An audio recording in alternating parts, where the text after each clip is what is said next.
Hey everyone, it is Nicole here. I'm officially in day 2 of my 72-hour fast. If you're just joining, just a quick catch up. I have made a commitment to fast every single week of 2025. And if you're here, welcome. You're probably here because it might have piqued your interest. And this is all about my fasting journey. And hopefully, you'll fast with me and you'll learn something. Maybe you're curious about fasting. So, I'm going to tell you all about my fasting journey. And hopefully, this will help encourage you. Maybe it won't seem as daunting. And yeah, hopefully, you'll come along for the ride if nothing else. Maybe just out of curiosity. Will I face plant or will I actually fast every single week of 2025? Who knows? We'll see. Anyway, thank you for being here. I have a really quick break. I'm actually at an all-day orientation. More about that later.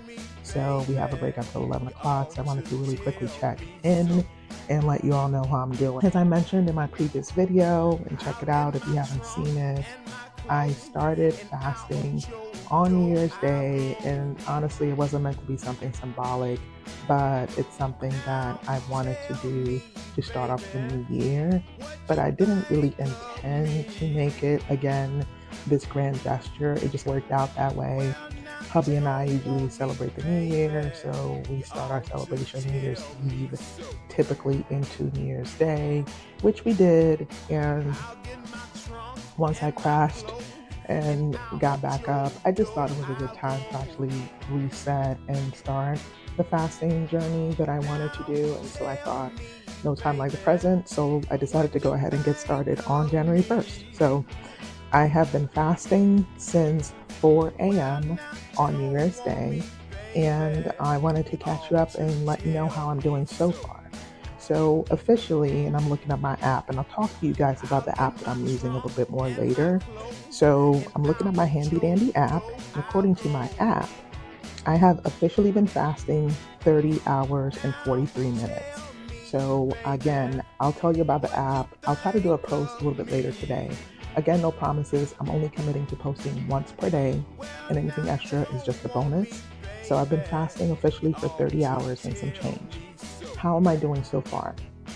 Yesterday was tough, I will admit, and I think it was tough for a lot of reasons. The most important being, which I highly discourage people from doing, is the way I started my fast.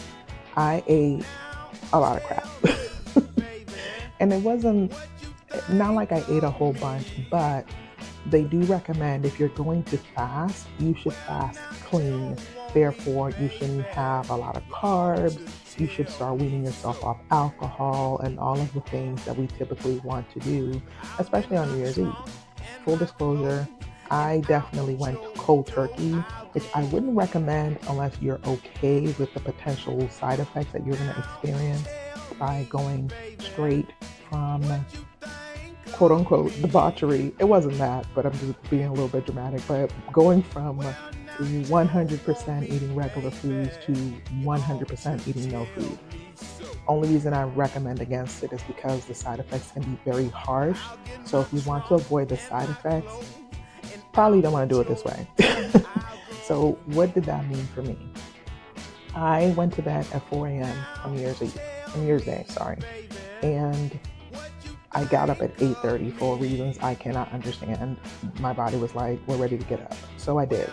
I start typically, unless I go exercise to go swimming, I start my day with my sauna blanket. I have a sauna blanket. Love it. Highly recommend. Infrared sauna blanket. I start my day with 60 minutes so I can do a detox. Great way to start the day. Either that or swimming. Those are my two options. Because it's the day after New Year's and I'm still a little bit in recovery mode, I decided not to go swimming, so I did my sauna blanket. And great way to start the day. I did that for an hour, and so far today, it's been really good. But sorry, backing up to what I started saying was how it went when I jumped right into my 72-hour fast. I had a pretty bad headache, which I'm not surprised about because there was champagne. leading up to the new year. And so I'm not surprised that I had a headache. And so that's how I woke up. So I did drink a lot of water to hydrate. I started my day with lemon water. That's also something that Dr. Peltz recommends, and I'll try to put the videos in the links in this video as I'm talking about them. So I started my day with lemon water, and I love using organic lemon or lime juice. So it's already in the bottle. I get it from Whole Foods. That means there's no additives in it. And it's just a really quick way to just put some lemon or lime juice in my water and get my day going. So that is what I did. And then I just hydrated throughout the day. I was struggling again because I did such a sharp change from eating regular foods and some foods I had no business eating, because we'll get into that another day. But anyway, so it was a harsh transition for me, and the headache kind of lingered, even though I did take some Tylenol to help calm it down. I ended up going through a really heavy slump, and I think partly it was the recovery of the day before, and also because I hadn't eaten and because I was still really tired. So I ended up taking like a 2-hour nap later in the day, since I still had the advantage of being off. It was New Year's Day. So I took a 2-hour nap, which helped a ton, but I still wasn't totally feeling myself. So I did end up having some bone broth. That is something else that you can consider using if you want to fast. So don't think about fasting as I can only do water. And I definitely want to talk about it a little bit later, and I'll do another video later to break that down, why it's important to not do all or nothing when it comes to fasting. And I'll break that down in more detail either later today or tomorrow. I'm rushing because I only have 11 minutes before I have to jump back in. So I'm trying to hit the high points really quick. So I did have some bone broth. And I typically, the nice thing is when you're fasting, you can use salt and it doesn't kick you out of your fast. So obviously do it in moderation. You don't want to go the opposite extreme. So I use a little bit of salt to taste and some lemon juice. So I call those my savory teas. So I do some bone broth, and I did a little bit of lemon juice and apple cider vinegar, and I sipped on that, and that helped balance me out.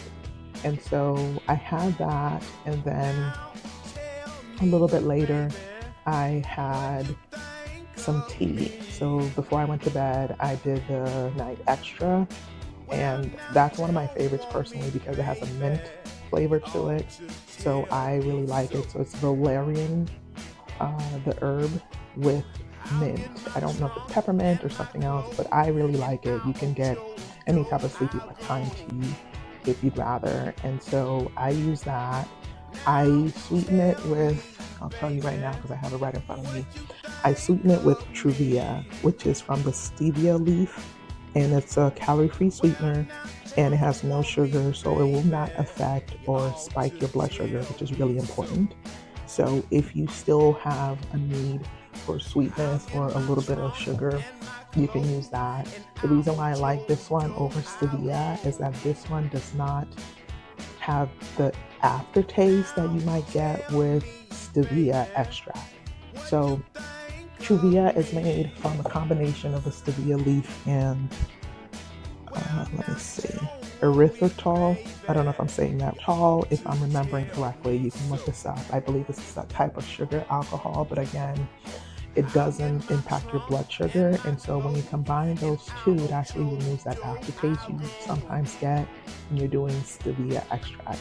So I really like it. So I use just a small, like maybe about a teaspoon, and I sweeten my tea. Sometimes I don't sweeten it at all, and I'll just have it regular. So I did that right before I went to bed. I did struggle, I will say, to get to sleep, and it might have something to do between the combination of taking the nap earlier, which might have thrown me off, and then also something that Dr. Peltz talks about is you may have sugar spikes while you're asleep or while your body's trying to switch over to sleep. So I do feel like that might have been what was going on, because you wake up, the way she explains it, you might wake up like you're you are jolted out of sleep and you might feel like a little racy. And so that's how I felt. It's like I have a sense that I had a sugar spike. And that will happen even when you're fasting because, again, your body is adapting to no food. So it's going to use your reserves of what you already have in order to level and balance itself. Completely natural. So the way that I overcame it, if you will, is I took some ZzzQuil and that helped calm me down enough to fall back asleep. So that was essentially day one. Today is day two, obviously, and so far this morning, I definitely feel better than I felt yesterday in terms of my energy levels, in terms of just feeling like I don't have the raging headache that I had yesterday. Obviously, I didn't drink or consume anything I shouldn't have.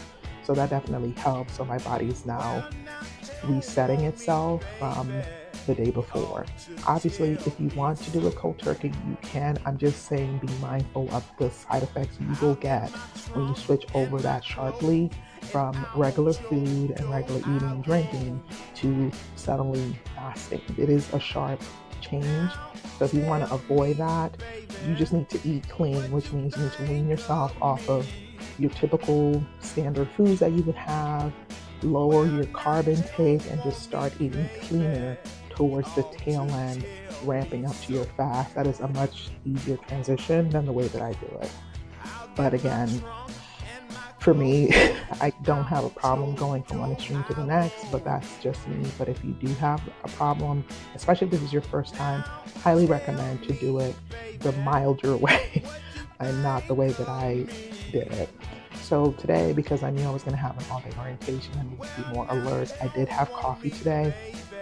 I didn't have coffee yesterday, but today I had coffee. And just to keep in mind, you can have coffee during your fast, but it should be black coffee. So not your typical all creamer and all that other stuff.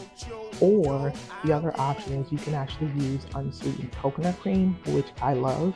It's creamy, and because it's made up of fat and not protein, that actually will not kick you out of your ketosis and fat burning, and ultimately what you're trying to get to, which is autophagy. And we'll talk about that a little bit later. I'm just going to give you like a really quick rundown while I still have a little bit of a chance before I jump in. So you can have black coffee, or you can have, I believe some people call it bulletproof coffee or something along those lines, which is basically coffee, but it's enhanced with a fat, and it helps give you energy. It curbs your hunger or appetite cravings and helps you feel more sustained throughout your day that you are fasting. So the way that Dr. Peltz recommends, which I think makes more sense, especially having tried it out both ways, start your day with lemon water, wait a couple hours, but still make sure it's during the morning. Then you have your coffee. You can have tea if you're not a coffee person.